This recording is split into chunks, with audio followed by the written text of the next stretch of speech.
कोलकाता के आरजी-कर medical college की resident महिला चिकित्सक से सामूहिक दुष्कर्म और इसके बाद उसकी बर्बरतापूर्वक हत्या के विरोध में निजी चिकित्सकों ने 24 घंटे की हड़ताल घोषित की है।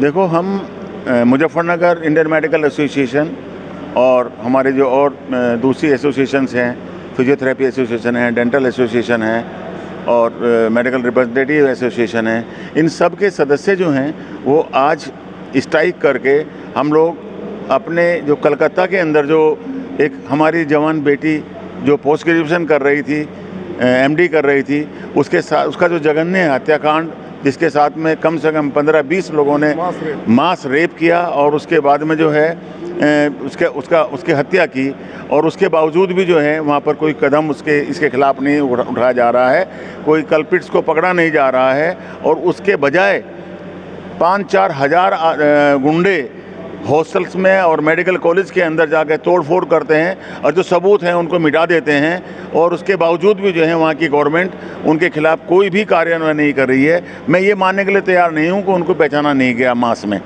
बहुत से सारे उस पर क्या नाम मोबाइल्स पर और सीसीटीवीज़ में उन सब के फ़ोटोज़ हैं, उनको पकड़ा जा सकता है, पहचान की जा सकती है, उनको अरेस्ट करके उनको सजा दी जा सकती है।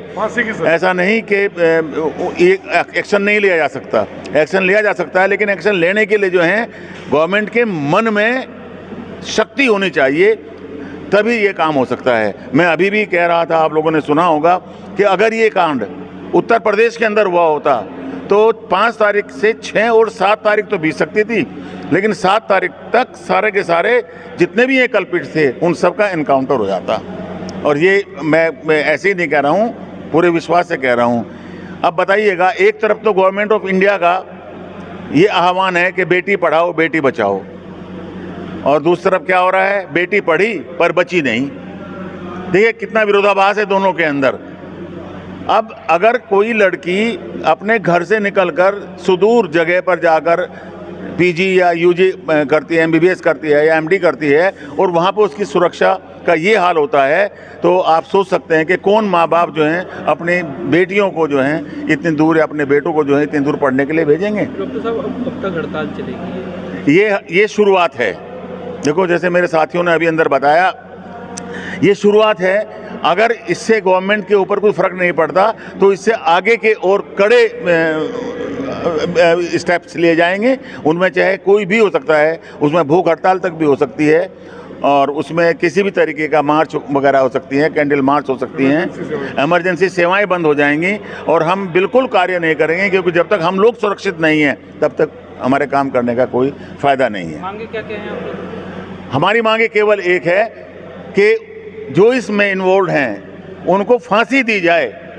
बिल्कुल मैं कहता हूँ यहाँ पर तालिबानी डिसीजन होना चाहिए कि उन्हें पकड़ कर, जैसे तालिबान में जो है चौराहे के ऊपर गोली मार देते हैं, गला दबा देते हैं, फांसी पर चढ़ा देते हैं, उन सब को फांसी होनी चाहिए। तो किस तरह की हड़ताल की गई है और क्या बैठक में निर्णय लिए जा रहे हैं? मैं डॉक्टर हेमंत, मैं यहाँ की जो लोकल आईएमए है उसका अध्यक्ष हूँ।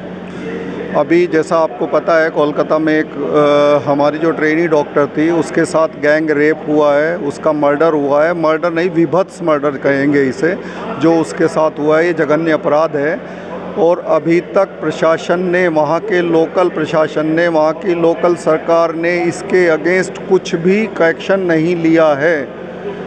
एक अगर आपने न्यूज़ पढ़ी हो, उनके पेरेंट्स को एक सुसाइड के लिए कि आपकी बेटी ने सुसाइड कर लिया ये कह के फ़ोन किया, जब वो उससे मिलने आए 3 घंटे तक बाहर इंतज़ार किया, बिना किसी के कहे उसका पोस्टमार्टम करा दिया उसी टाइम तुरंत। ये सब गलत है। कहीं ना कहीं इसमें बू आ रही है कि सब गलत काम हो रहा है, और हम इसके अगेंस्ट है। हमारी आईएमए आज हमारी ये टोकन स्ट्राइक है 24 घंटे की। इससे आगे हम अपने मुख्यालय के निर्देशानुसार जो हमारी IMA यूपी स्टेट है, जो सेंट्रल IMA है, उसके निर्देशानुसार हमें कुछ भी करना पड़े, हमें कहीं तक भी जाना पड़े, हम करेंगे। अगर आपने पोस्टमार्टम रिपोर्ट देखी हो, उस बिटिया के अंदर से 151 ml सीमेन निकला है। 151 ml सीमेन का मतलब होता है कम से कम 25 से 30 आदमी होंगे जिन्होंने रेप किया होगा, और उन्होंने एक को, किसी को भी एक को मोहरा बना के उसको पकड़ लिया और ये दिखा रहे हैं कि हम कर रहे हैं, जबकि कुछ भी नहीं हो रहा है। हम इसकी घोर निंदा करते हैं। हम उन बिटिया के परिवार के साथ हैं। हमें जहां तक भी हमें हड़ताल करनी होगी, भूख हड़ताल करनी होगी, अनशन करना होगा। अभी ये टोकन स्ट्राइक है, अभी हम नियमित सेवाएं बंद कर रहे हैं, इमरजेंसी अभी हम चालू किए हुए हैं, लेकिन हमें इससे आगे कहीं भी जाना पड़े हम करेंगे। मैं डॉक्टर अनीता शर्मा, अल्ट्रासोनोलॉजिस्ट, आशीर्वाद हॉस्पिटल, सदर बाजार। मैम, एक घटना हुई है बंगाल में, इसको लेकर चारों ओर हड़ताल चल रही है। मुजफ्फरनगर में किस तरह की कार्रवाई की गई? यह जो घटना हुई है ये बहुत ही विभत्स और दुखद है कि एक एस्पायरिंग डॉक्टर के साथ, जो कि अपने MD के सेकेंड ईयर में थी, और ये जो घटना हुई है उसका हम बहुत निंदा करते हैं, अंदर से आहत हैं, और लगता है कि हमारे बच्चे, हमारी बच्चियां कहीं भी सेफ़ नहीं हैं। मैं धर्म, पॉलिटिक्स, हर चीज़ से अलग होके मैं सरकार से रिक्वेस्ट करना चाहती हूँ कि कम से कम इस पर तुरंत कार्रवाई की जाए। किस तरह की मांग करते हैं इस तरह के जो लोग हैं, हत्यारे हैं, जिस तरह का दुराचार उस लड़की के साथ हुआ है, क्या मांग करते हैं, किस तरह की सजा? देखिए, आज सोशल मीडिया की वजह से सारे देश में सबको ये खबर है कि ये किसने किया है, और सबको ये पता है कि ये किस सरकार के किसके प्रोटेक्शन से वो लोग अभी तक पकड़े नहीं जा रहे हैं। अगर हमारे देश में यह स्थिति आ गई है तो ये बहुत ही निराशाजनक और दुखदाई है। बस मैं यही कहना चाहती हूँ।